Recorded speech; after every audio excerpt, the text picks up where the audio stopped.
I stood there, fists clenched, lips tightly pressed, my patience wearing thin.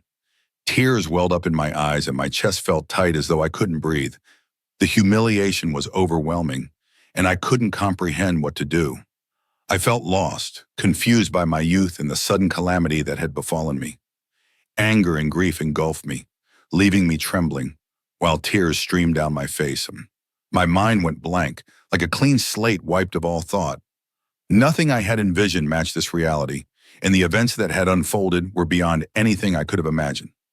I felt utterly shattered. My dreams lay in pieces, and I had fallen from the skies to the harsh ground below. My senses were in disarray, my thoughts scattered. The sight of the person standing before me, his eyes filled with disbelief and fury, only fueled my unease. Every fiber of my being burned with frustration and betrayal. But then my anger and desire for retribution rose above the pain, overtaking every other emotion. Without thinking, I began to scream and cry uncontrollably. My brother wasn't prepared for my outburst. He was taken aback, clearly confused by my reaction. This unexpected chaos unsettled him, and I could see the growing irritation on his face. In his frustration, he struck me again. This time a stinging slap that left a bright red mark on my cheek. Just then, my parents rushed into the room, clearly alarmed by my late-night screams. My mother hurried toward me, her voice laced with concern. "What happened, my dear? Why are you crying? And what's this mark on your cheek?" Her gaze turned to my brother, her eyes full of questions. Before my brother could say anything, I shouted, "Ask your son what he was doing to me. My life is ruined. He didn't even consider my age. I feel as though I've died while still alive. He stole my innocence. I want to die." I broke down completely, sobbing uncontrollably. My parents stared at me in confusion and horror. They didn't understand what I was saying at first. My brother stood frozen, his mouth slightly open as he tried to process my words. But when he realized what I was accusing him of, his face turned red with rage. He lunged at me, yelling, "I'll kill you! I can't believe you'd say something like that. Have you lost your mind? If anyone's going to take your life, it'll be me right now." As he moved toward me, my father suddenly snapped out of his shock. He shoved my brother aside and spoke with a voice full of authority. "Don't you dare lay another hand on my daughter. Let me hear what she has to say first." My father's anger was palpable, and even my brother, who usually feared nothing, was cowed. He tried to protest, "But Dad, listen to me." My father cut him off sharply. "Be quiet. Not another word out of your mouth." Turning to me, my father's tone softened, and he asked, "Tell me what happened." Through my sobs, I managed to say, "My brother tried to hurt my dignity. He called me to his room on the pretext of getting water, and then he tried to force himself on me. When I resisted, he slapped me. I was terrified, so I started screaming. I'm so scared of him." My tears flowed without stopping as I recounted the incident. Hearing this, my mother clutched her chest and sank to the floor, overcome by shock. She couldn't believe her son would do something so disgraceful. My father's rage, on the other hand, intensified. He didn't hesitate. He turned on my brother, hitting him and shouting curses.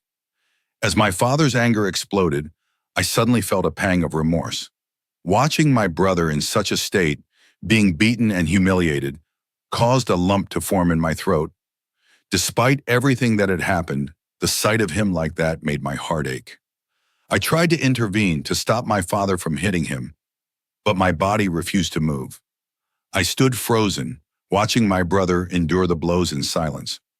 Finally, when my father grew too exhausted to continue, he sat down, panting heavily. My brother picked himself up, wiping the blood from his mouth, tears streaming down his face. He spoke through ragged breaths, his voice trembling. "I won't stay here another minute. Forget that you ever had a son. I'm dead to you now. And one day when the truth comes out, you'll regret everything. It's not always the son who's wrong, but you people won't understand that.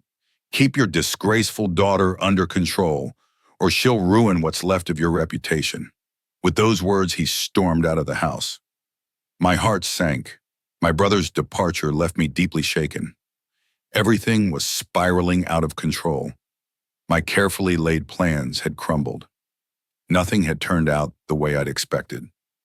Instead, the situation was now a tangled mess. I felt as if the ground beneath me was caving in, as if I was being consumed by my own foolishness. I had believed I understood everything, but in my youth and ignorance, I had misunderstood everything and ruined it all. My brother was gone. My parents were sitting motionless, drained and defeated. Seeing them like that, I was overcome with shame and regret. I lowered my head, unable to meet their eyes. In that moment, it hit me like a wave of cold realization. I had made a grave mistake. Unintentionally, I had done something unforgivable. My vision blurred, the room seemed to darken, and the next thing I knew, I was collapsing. I'd had a complete breakdown. When I regained consciousness 3 days later, my parents were by my side, worn down by worry and grief. Their shoulders were hunched, their faces lined with fatigue. They seemed older than I remembered, as if the events of the past few days had aged them overnight. Seeing their broken spirits, I was overcome by waves of guilt and pain. I had hurt the two people who loved me the most in the world. I had shattered their hearts, their lives, and our home. I began to sob uncontrollably. When they saw me awake, they rushed to me, desperate and anxious. Their concern only deepened my anguish. The past 3 days must have been a living nightmare for them, filled with unanswered questions and crushing sorrow. I knew they thought I had broken down because of what my brother had done, but the truth was that I had collapsed under the weight of my own guilt and foolishness. One mistake, my mistake, had brought this calamity upon us all. They kissed my forehead repeatedly, murmuring words of comfort and asking how I was feeling. But my lips wouldn't move. I couldn't speak. Even if I tried, what words could I possibly say? I felt as if my voice had been stolen. Shame consumed me. I was hollow inside, filled only with the echoes of my betrayal. My silence began to worry them. They thought I was still in shock, and in a way, I was. But my shock was not from what they believed. It was from my own remorse and the devastation I had caused.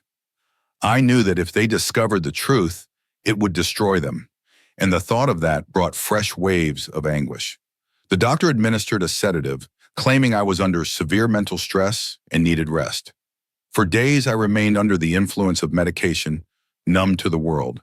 When I was finally discharged and returned home, the house felt unbearably empty. My brother was nowhere to be seen. An icy grip tightened around my heart. I couldn't bear the silence. The house felt lifeless without him.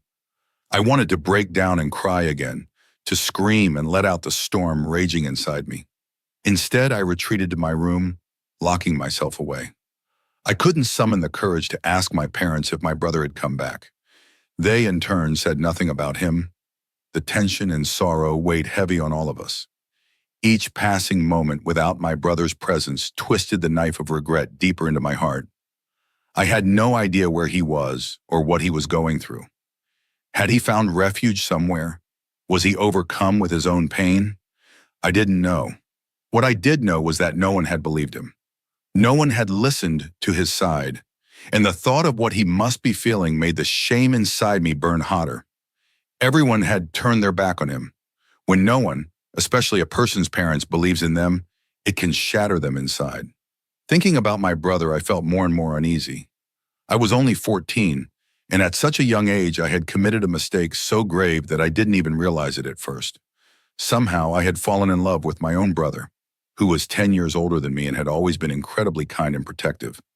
My brother had raised me like his own child. I was closer to him than I ever was to our parents, and I betrayed that trust by developing inappropriate feelings as I grew older. Initially, when I started to feel these emotions, I panicked. How could this be happening? How could I have such feelings for my brother? I tried desperately to suppress those thoughts, but youthful infatuation can be overwhelming. As my emotions spiraled out of control, I foolishly tried to flirt with my brother, hoping to win his affection. At first, he didn't understand what I was doing. He thought I was just being childish and laughed off my odd remarks. But when I finally blurted out my feelings, telling him outright that I loved him and wanted to be with him, he was stunned. His face registered utter disbelief before his expression darkened with anger. Don't ever say that nonsense again, he said sharply. Who's put these ridiculous ideas in your head? You should be ashamed of yourself. How can you say such things to your elder brother? Get out of my room. I don't want to see your face again. And if you say anything like this again, you'll find out how angry I can get. I'll knock some sense into you with a slap if I have to. I don't know what kind of people you've been hanging around with, but don't you dare entertain such disgusting thoughts again. His words stung, but I wasn't ready to give up. I retorted with desperation. What's wrong with me? Am I not pretty enough? Don't you have any feelings for me? What I want isn't wrong. It can happen if you just let it. I can make you very happy. I can give you true love. My words were cut short by a sharp slap. My brother's patience had snapped. This will never happen, not in any lifetime, he said firmly. I don't want this, and your sick thoughts prove that you're not thinking straight. You've clearly grown up now, which means it's time to get you married off. Tomorrow, I'll talk to Mom and Dad and find someone for you so you can leave this house. I'm speaking calmly now out of respect for our parents, but you're testing my limits. Get out of here before I lose my temper completely. His words crushed me. The humiliation and rejection were too much to bear. In a fit of anger, I shouted back, if you don't accept my feelings and stand by me, I'll ruin my life. I'll get involved with other men right in front of you and destroy myself. I thought my threat would make him reconsider, that he might finally take my feelings seriously, but it only infuriated him further. He shouted back at me, scolding me even more harshly, and finally pushed me out of his room. That's when I did something I should never have done. Fueled by hurt and desperation, I screamed and called out for our parents. When they came rushing in, I leveled a false accusation against my brother, accusing him of doing something he hadn't. Hearing the accusation, my brother's eyes filled with anguish. At the time, I didn't see the pain in his expression. I didn't notice how much I was hurting him. I was too focused on my own rage and humiliation. In that moment, I didn't think about the consequences. I had no idea how much damage I was about to cause. I was so lost in my own feelings that I couldn't see how deeply I was wounding my family. The words I threw at my brother tore at him, but I remained oblivious, too blinded by my own anger to see the pain I was inflicting. I had thought that my parents would handle the situation and do as I wanted, but that's not what happened. Instead, my father became enraged and beat my brother severely. My brother, in turn, stormed out of the house, vowing never to return. The entire ordeal had left me so shaken that I lost consciousness. I spent several days in the hospital, and now, after finally returning home, I found myself consumed by regret. I realized how foolish I had been, how my own rash actions had led to such a devastating outcome. I wasn't ashamed of the love I felt. I still held on to it firmly. The real problem was that my brother had misunderstood my intentions. He thought I was asking for something forbidden, something wrong, but that wasn't the case. He didn't know the full truth while I was aware of my own reality. My name is Fiza. I was the adopted daughter of my parents. They were not my biological parents. In fact, my mother and my biological mother were sisters. My biological mother had fallen in love with a man, and their passion grew so intense that they decided to run away and get married. This was because in our family, marriages were always arranged within the family. The idea of marrying someone outside the family was unthinkable. My mother knew that her parents would never agree to her choice, so she saw no other option but to elope. However, it wasn't long after taking that drastic step that they both realized the harsh reality. Their impulsive love had no place in the real world. When the challenges of daily life set in, and they began to struggle financially, they were jolted into reality. My biological father, who had been raised as the pampered only son of wealthy parents, was entirely unprepared for the hardships they faced. With no income and no family support, they fell into poverty. Soon he left my mother, returning to his family and abandoning her completely. At that point, my mother was left devastated. She was pregnant, alone, and had nowhere to turn. She tried to return to her parents, but my grandparents refused to take her back. To them, she had disgraced the family's honor. At that critical moment, my eldest aunt, my mother's older sister, stepped in. She pleaded with my grandparents to forgive my mother and give her a chance to mend her mistakes. Moved by her sister's earnest efforts, My grandparents reluctantly allowed my mother to stay. However, when they learned she was carrying a child, it felt like the final blow. They had hoped to quietly reconcile her with the family and arrange a quick marriage, but a baby would complicate everything. Once again, my aunt stepped forward. She consulted her husband and then suggested to my grandparents that she would take in the baby as her own. She proposed that my mother stay with her until the baby was born, and that afterward, my grandparents could quietly arrange a marriage for my mother. It was an arrangement that left everyone uneasy, but ultimately resolved the immediate problem. My mother moved in with my aunt, and the plan was set in motion. My aunt already had one child, a 10-year-old son, and she decided to keep the entire situation a secret from him. She feared that if he found out, he might accidentally reveal the truth to others. And so my mother lived with my aunt, quietly waiting for the day I would be born. The months passed in silence, and one still evening, I came into the world. As soon as I was born, my aunt took me into her arms and introduced me to the family as her daughter. My biological mother was quietly sent back to my grandparents' home. Her role in the story erased from everyone's memory. From that moment on, I was raised as my aunt's daughter. She loved me as her own, and I grew up never knowing the truth about my birth. The family accepted me as my aunt's child, and no one questioned it. As I grew older, I adored my mother and cherished my brother. My life felt complete until everything began to unravel. My mother's passing left me feeling utterly lost and devastated. It seemed as though she had been holding on just long enough to bring me into the world, and then she was gone. My grandparents accepted her back into their home only briefly before she passed away, leaving behind no trace of the painful truth that I was her daughter, not my aunt's. My aunt and uncle raised me as if I were their own child. They gave me a love so profound that I never once felt the absence of biological parents. Yet, when I reached adolescence, my aunt told me the truth. My aunt explained that my biological mother had made mistakes but loved me dearly. She wanted me to know about her, to remember her, even though she was gone. My aunt also thought it was important for me to understand that Zohaib, the boy I had always called my brother, wasn't truly my sibling. I had always felt incredibly close to him, perhaps too close. The moment I heard the truth, it shook me to my core. I was 13, at an age when emotions run high, and my feelings toward Zohaib became confusing. Zohaib wasn't just kind to me, he adored me. For years I had sat in his lap, laughing, talking, and sharing everything with him. He protected me, spoiled me, and showered me with so much attention that I began to think of him not as a brother, but as something more. When I learned he wasn't really my brother, my teenage mind twisted that love into something it should never have been. I confided in my 3 best friends, hoping they could help me understand my feelings. Instead, they encouraged me in a way that was both shocking and dangerous. They told me I should feel lucky that someone as handsome and caring as Zohaib could become more than just a brother. They joked about how they envied me, saying I was young, beautiful, and had the chance to be with someone so perfect. Their words clouded my judgment. They planted the seed of a misguided idea that I should act on these feelings, charm him, and try to make him mine.